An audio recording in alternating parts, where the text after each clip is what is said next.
Pour mon trading de CFD, je veux une plateforme différente. Des graphiques personnalisables, une exécution rapide, des spreads serrés, avec un acteur reconnu présent en France. Trader différemment avec CMC Markets.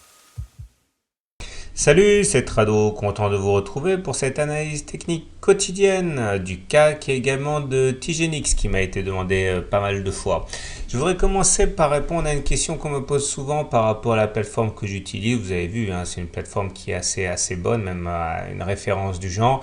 Je vous rappelle que si vous voulez ouvrir un compte pour accéder gratuitement à la même plateforme que j'ai, c'est facile. Vous allez dans la foire aux questions ici, vous cliquez et dans le point 6, vous avez un lien pour ouvrir une même plateforme que moi. Donc n'hésitez pas à le faire.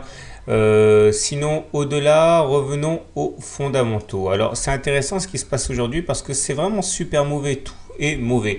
Au Japon, sans S, le PIB se contracte très fortement. Donc, ça nous pose quand même des incertitudes, des questions par rapport aux Abenomics, qui étaient censés quand même produire des effets un petit peu plus glorieux que ça. Mais là, l'augmentation de la TVA a bien plombé l'économie nippone. En même temps, grosse mauvaise nouvelle ce matin sur le plan de l'inflation en France, puisqu'il semblerait que au-delà d'une baisse des prix en juillet, ce qui est assez classique sur l'année, sur 12 mois glissants, on arrive à 0,5% de hausse, et ça c'est pas très bon, la déflation, parce que c'est-à-dire que les entreprises vont vraiment souffrir pour leur marge et pour leur compte de résultats. Et dernière chose qui corrobore un déclin quand même de l'optimisme sur les marchés, c'est des statistiques très décevantes aux États-Unis pour les ventes de détail.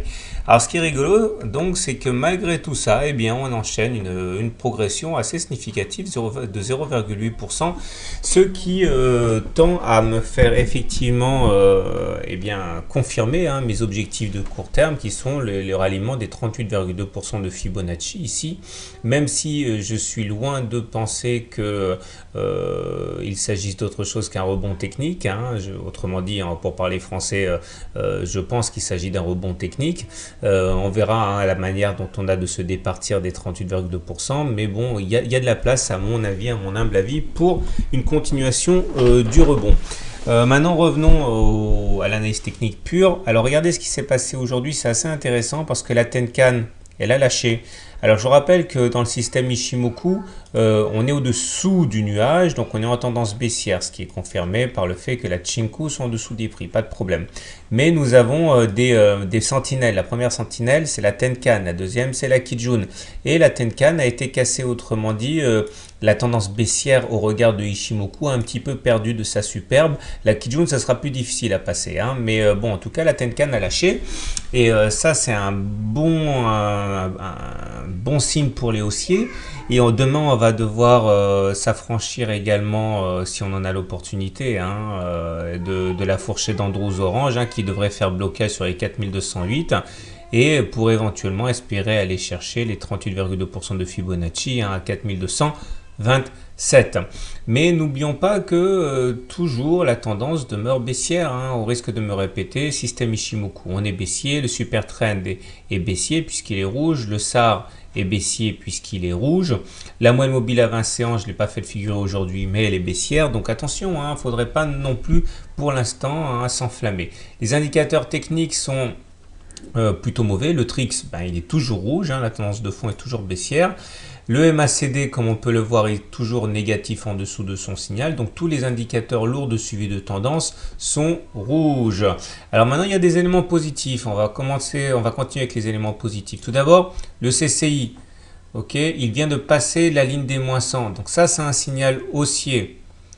Autre signal haussier, le stochastique. Le stochastique qui vient de sortir de sa zone de survente alors qu'il avait fait une divergence haussière. J'en ai suffisamment parlé de ça, je ne vais pas vous saouler une soirée de plus avec, mais c'est un des éléments qui pour moi m'incitait à être haussier ces derniers jours.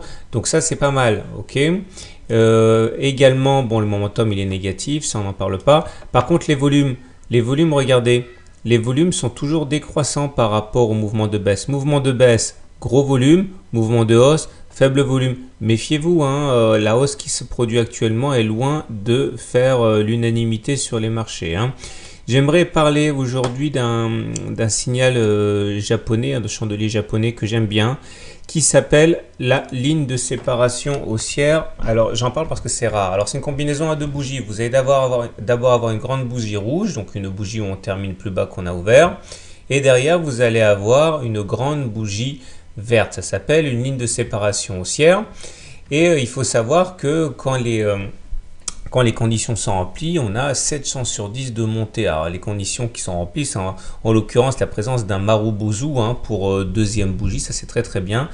Et dans ce cas, effectivement, on peut avoir des choses comme ça. Regardez, là on a une hausse, derrière on a une ligne de séparation haussière et encore hausse. Alors, regardez, ce qui caractérise la ligne de séparation haussière, c'est que vous avez le niveau de clôture de la première bougie et le niveau d'ouverture de la deuxième bougie, qui sont sur une ligne ou à peu près sur une ligne. Votre exemple ici, bougie rouge et bougie verte, la première qui clôture et la deuxième qui ouvre sur le même niveau, donc derrière il y a eu une hausse. Alors en l'occurrence celle d'aujourd'hui n'est pas géniale parce que si nous avons bien, je vais zoomer un petit peu, on a bien un niveau de clôture, pardon, j'ai dit des bêtises tout à l'heure, je parle des deux niveaux d'ouverture, pardon. Le niveau d'ouverture de la séance d'hier, le niveau d'ouverture de la séance d'aujourd'hui sont bien sur une ligne.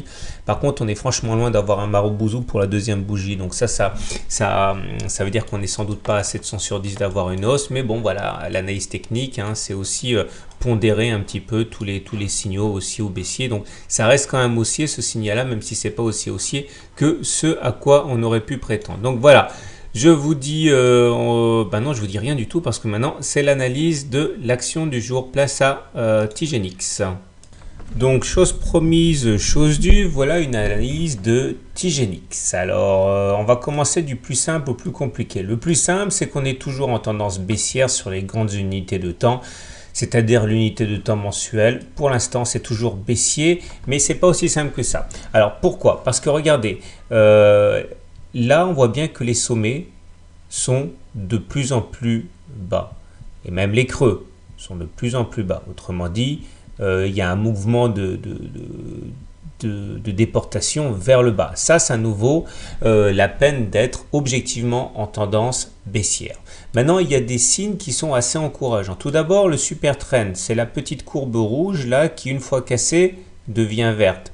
Là, vous voyez que maintenant, c'est devenu haussier car les cours sont au-dessus du super trend alors qu'avant, ils étaient en dessous du super trend. De la même manière, le SAR, là, les petits points rouges, ils ont été cassés aussi. Ils étaient au-dessus des cours. Maintenant, ils sont en dessous des cours. Donc ça, on regarde de cet indicateur, on est haussier.